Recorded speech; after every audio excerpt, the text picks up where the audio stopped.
Assalamualaikum. Hi, my name is Grishahnas. I am from BL102E class. Now I want to explain about human memory. In this meeting, I have three main ideas. The first main idea is human memory. The second main idea is the memory trace. And the third main idea is the types of memory. The next slides, I want to explain the first main idea, that is human memory.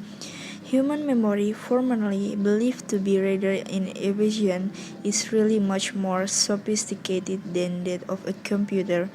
Researchers approaching the problem from a variety of points of view have all concluded that there is a great deal more stored in our minds than has been generally supposed.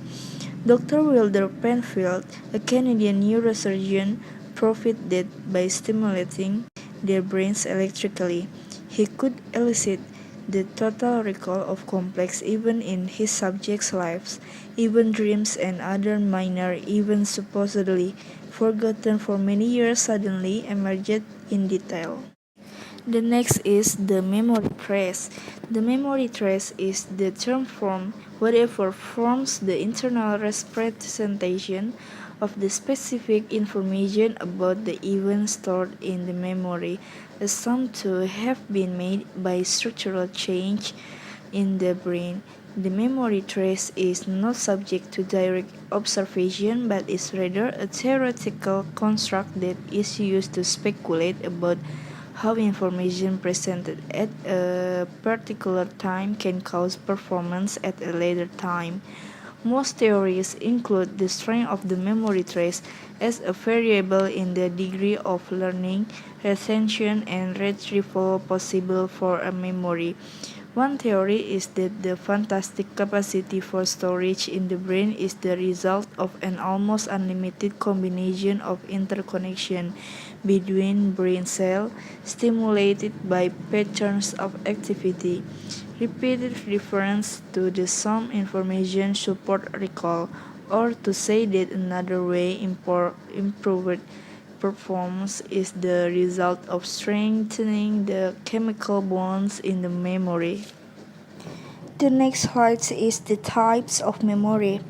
Psychologists generally divide memory into at least two types, short-term and long-term memory, which combine to form a key memory. Short-term memory contains what we are actively focusing on at any particular time, but items are not retained longer than 20 or 30 seconds without verbal rehearsal.